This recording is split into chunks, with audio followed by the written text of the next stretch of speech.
All right, this one's going to be a bit interesting. I've set up the camera about as far back as I can go.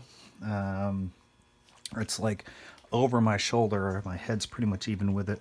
I've got as much lighting on this situation I can, and it's mostly because the statue, being fully assembled, is just so tall that I can barely get it in the frame. So what we're going to be doing this time is going to be doing some undercoating, under highlighting, call it whatever you want. There's a couple of things to call it, like pre-highlighting or pre-shading.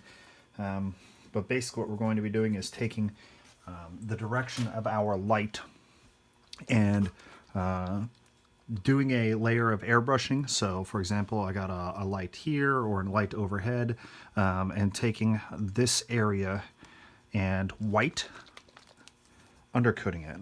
We're going to be using Vallejo's acrylic polyurethane surface primer in the color white, and we're just basically going to load some of this into the cup. I'm going with a pretty substantial quantity. There's the dog drinking water in the background, of course, because I started the video. Going with a pretty substantial quantity of it in the cup because, well, we got a lot of surface area to cover here. It's going to be thinned less than average, I guess. I don't want my primer to go on thick. This is not the paint layer. This is just the pre-shading, and the point of the pre-shading is to basically create a effect that where the final coat of paint, which is going to be a metallic bronze, goes on this. It will be semi-transparent, and that semi-transparency will allow the highlight light spots and the low light dark spots to shine through. So mask on, and we're going to get started. Forgot to say we're going to be shooting at 30 psi today.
Okay, we're taking a break.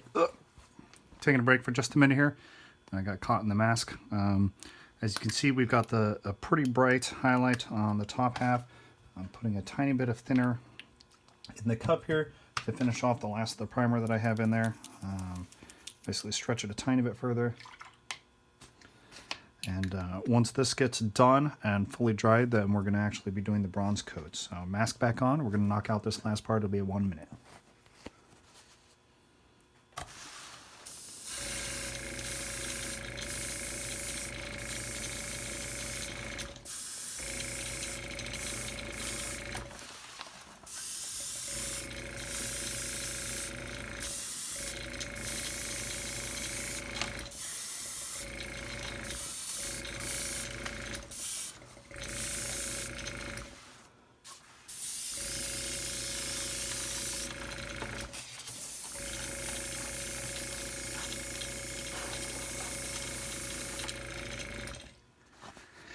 That's all that's needed.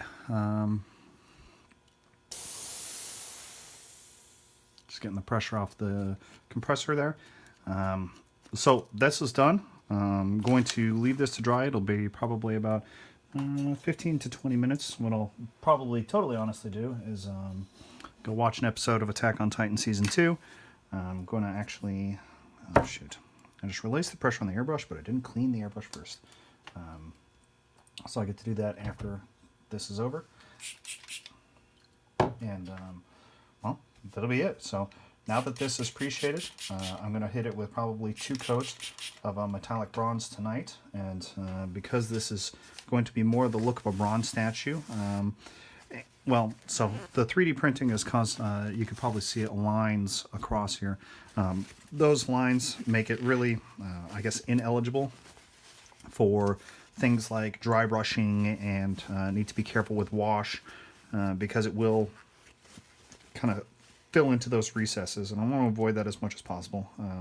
So I'm going to really be focusing on this under highlighting as the only technique that I'm going to have used for shading for this one, and just kind of let it speak for itself after that. The other big thing is that did not really record the assembly of this thing because it was a nightmare. I've worked with 3D printed materials before, and they've in general been really good. The concern that I have is with the scale of this one.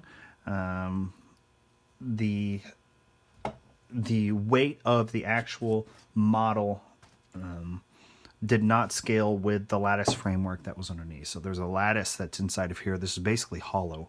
And the bigger it got, the harder of a time that framework had with maintaining the weight and structure of this. So for example, right here with the legs, there were a lot of concerns with the weight and balance.